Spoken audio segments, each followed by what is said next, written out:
Hi guys, good evening. Butang, Assalamualaikum, magandang gabi sa inyong lahat. Guys, pagpatuloy lang natin yung chapter 3 ng Claiming Her Back. Kung napapansin niyo po, nasa kusina po ako. Okay, chapter 3. What's going on here? The angry voice came from the frowning man in perfect suit standing in the entrance door. I looked at my husband while holding my tears from bursting. He strode towards me swiftly and he pulled me up so I could sit on his lap. The 2 police officers and 4 firemen were all looking at us when the manager of the building started talking. Mr. Miller, we responded as quickly as possible because we heard the siren of the alarm coming from this house. We checked everything and there is no major damage. There were just so much smoke and the detector alerted immediately. He looked at me with worried face. I thought he would get mad if he found out what happened. Instead, he kissed my forehead and murmured soothing words to calm me. Well, if everything is fine, you can now leave, he commanded in his raspy voice and pulled me closer to him. After the man went out of the door, he touched my face so I could face him. Are you okay, baby? I just nodded my head, keeping myself from bursting into tears. I was so terrified and scared of what would be his reaction. Tell me what happened, he pleaded. I was cooking for dinner and I didn't notice the smoke was all over the kitchen already. It was too late when I heard the alarm panic. He smiled at me with those sexy eyes. You tried cooking for dinner? I nodded. For us? I nodded again.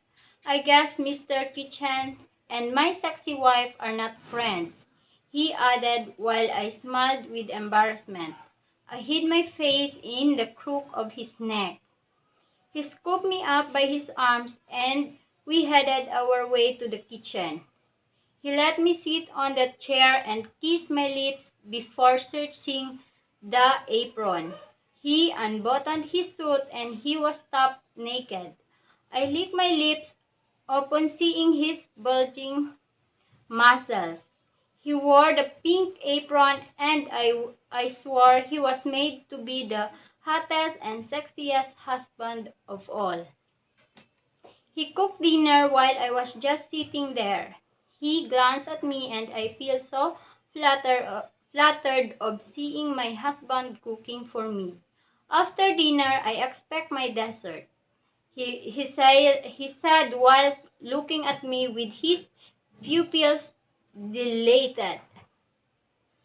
He then came to me and whispered on my ear, I will definitely ravish you later, my sweetest dessert, and he licked the side of my ears, making me giggle. I suddenly woke up when I felt a soft touch on my cheeks. I opened my eyes and saw my beautiful baby sleeping peacefully with his hand touching my cheeks. He was facing me and I kissed his cute face and he was murmuring something in his sleep. He was probably dreaming or playing with his guardian angels.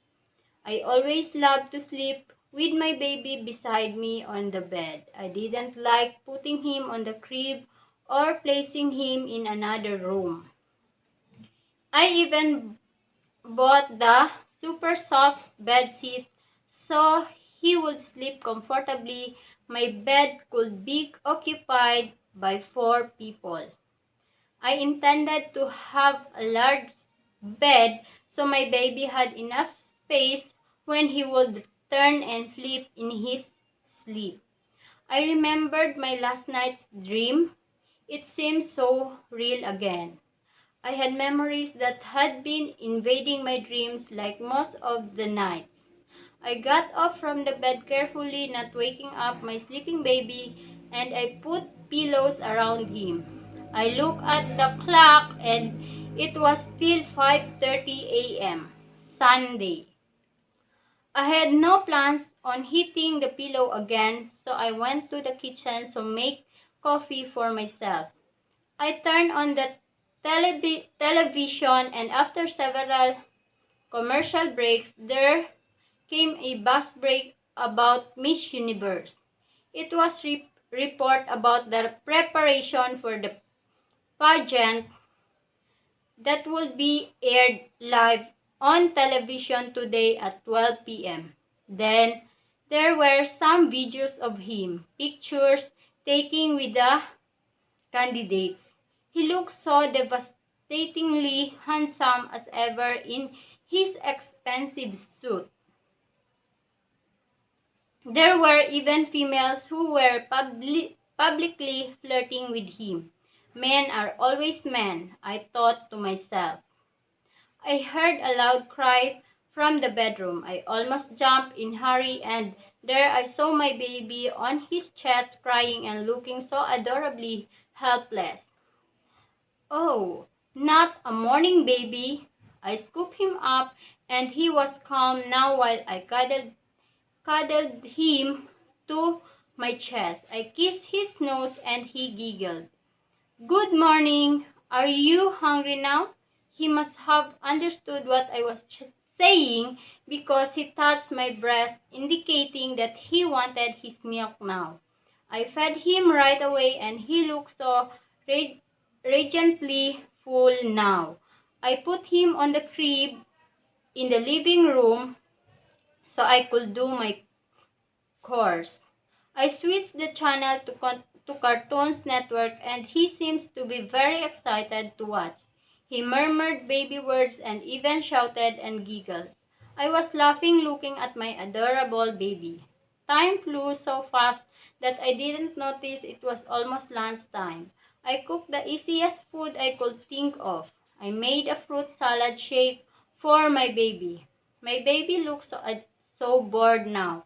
When he caught my eyes, he immediately called me by raising his hands as if he wanted to be picked up. I excitedly picked him and he giggled while I kissed his tummy. We ate together while he was sitting on my lap. And again, he always tried to reach the plate on the table and frowned when he failed.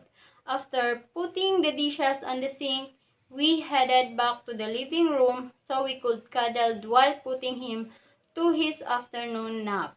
I switched the channel to look for a more interesting show when I unknowingly selected the channel that aired the pageant. I was watching the show. At the back of my mind, I so wanted to change the channel, but I could not. The candidates were all beautiful and glamorous in their gowns. Surely men, married or not married, had already been fantasizing about the ladies on the stage, most likely including him. The final round came and the bowl rolled for candidates to select the judge that would give them the questions. There were 5 ladies left now, and all of them were strikingly beautiful. Miss Venezuela had her turn, and the judge she picked was no other than David Miller. The crowd went wild, and Miss Venezuela was obviously blushing upon hearing the cheers. I was wondering if she was blushing because of the cheers or because she was selected David Miller. Good morning. His dark and seductive voice boomed around the arena, making the candidates shiver in excitement. If you are divorced or annulled by wrong reasons and he wants he wants you back, will you accept him again or not? I was literally shocked hearing his question. What was he trying to imply? Venezuela took the mic to answer.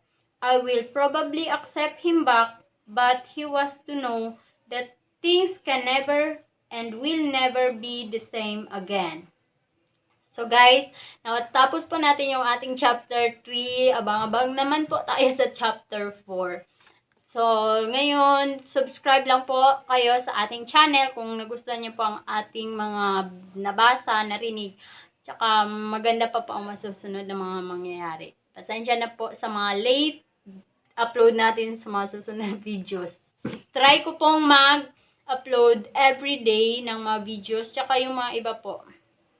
So, thanks for watching. Bye!